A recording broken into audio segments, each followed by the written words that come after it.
All right, in this video, we're going to look at rebuilding the Flow 87K high pressure swivel, 1/4 inch 90-degree high pressure swivel.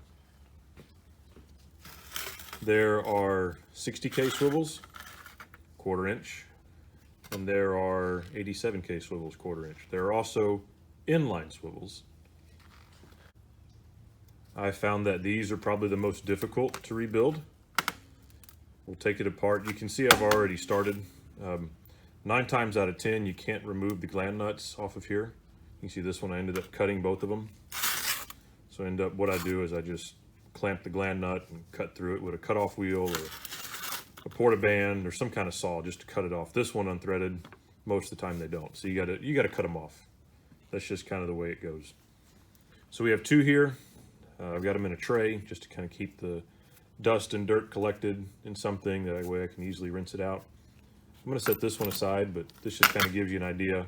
This machine is very well taken care of and cleaned often. The one that this machine came off of is not. So that's what a typical swivel is going to look like when you got to break it down. We'll set that one aside. We'll take this one apart today. So you can see it's going to be seized up. You're not going to be able to take it apart by hand. So if you can, you're lucky. So we'll get some tools and try to work on it.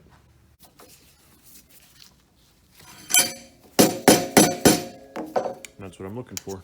Just need something to get in there. I can pretty much work it the rest of the way.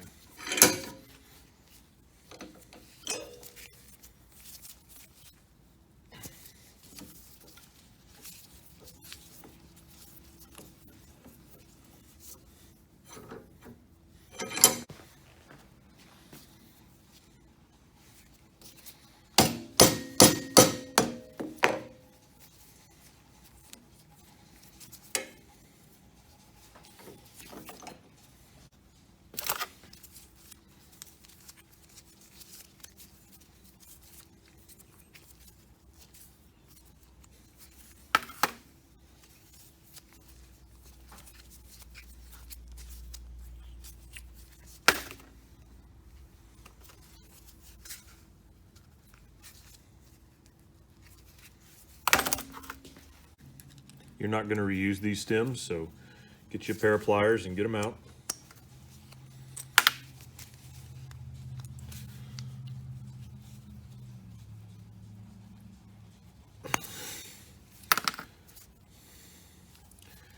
This cup, you can see the difference. This one came out with the bearing cup, this one didn't. It's probably going to be difficult to tell. But there's a bearing, or the backup ring, jammed into the body like it shouldn't be, and there's the cup that we got to get out yet. The cups are reused, so somehow I have to get that out without damaging it.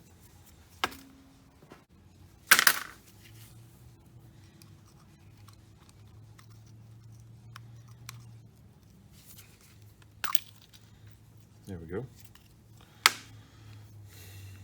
And sure enough, they're in there.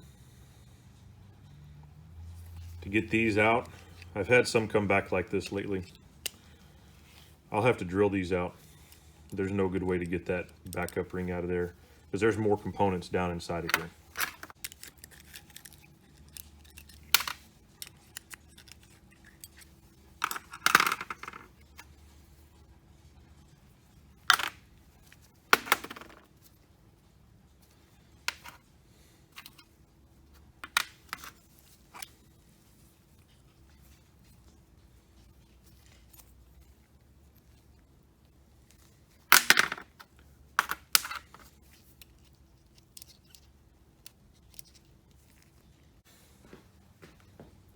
We'll put these in the parts washer, start soaking them, then we're gonna get to work on that.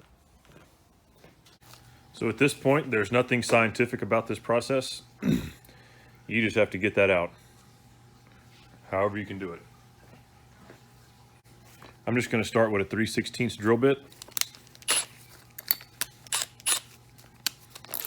I'm gonna chuck it short. I'm gonna start drilling.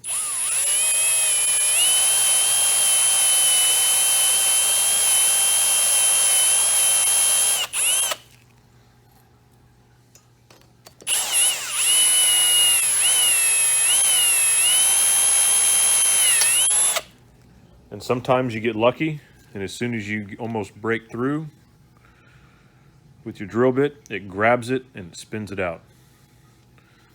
That's pretty lucky. Flip this thing over. We're going to do the next side.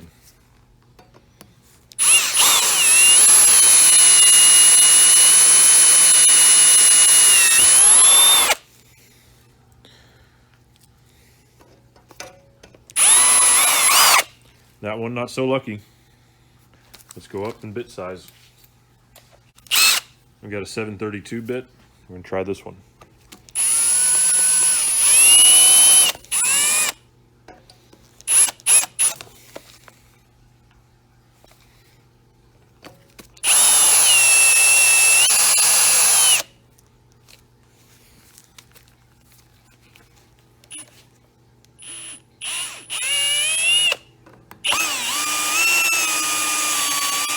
Got it. There it is. Now we have a hoop seal. We have a high pressure seal and an O-ring that we have to get out of there. Now I'm going to work from the side, but the tools I use to get these out, at least to start, is a drywall screw. It's about 2 inches long. I'm going to thread that in the side until it bottoms out. Take my pliers.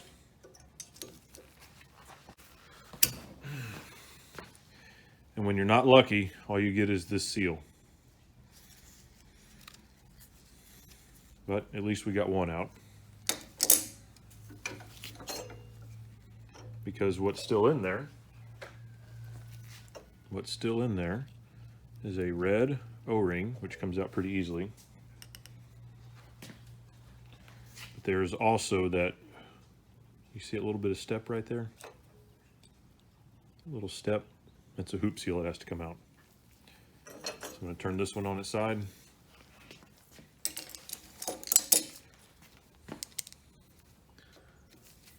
Thread my screw in there.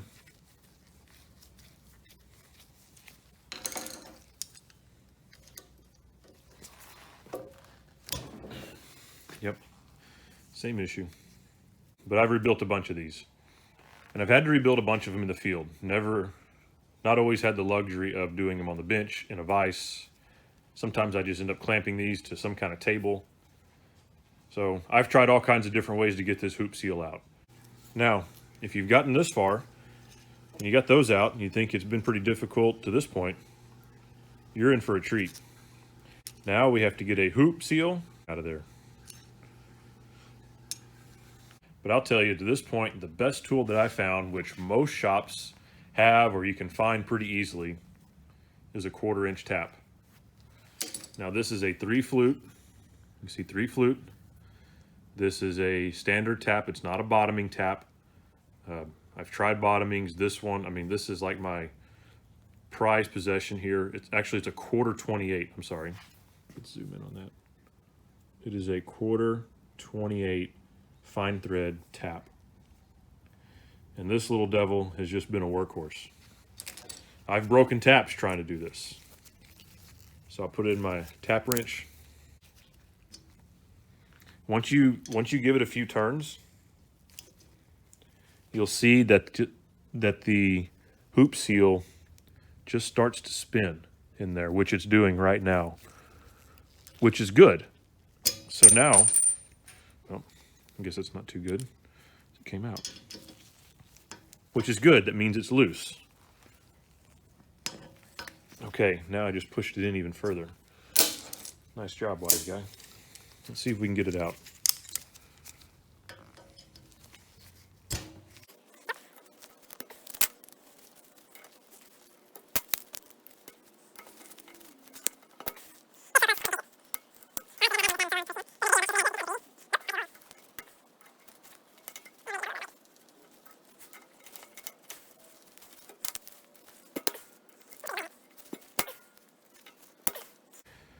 I also normally do this facing this way so I can pull straight, not up. But for the sake of the shot, I'm trying to do it the hard way. All right, screw it. We're gonna try it this way.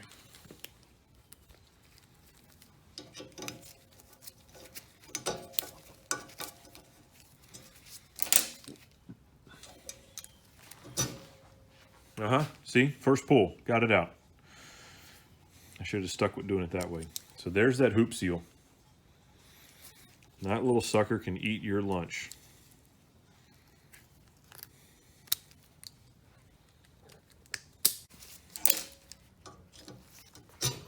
There we go, second try. Yep. So I maybe should talk about the pliers I'm using.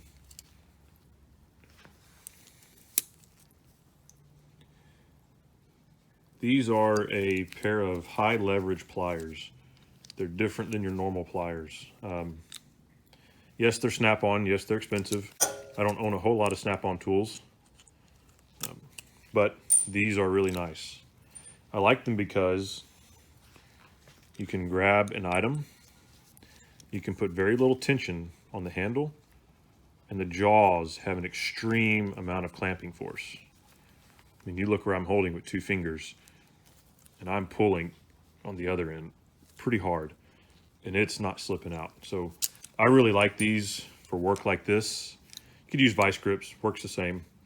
I've always kept these around for doing this kind of work. They do have a wire cutter, set of jaws to cut wire on them.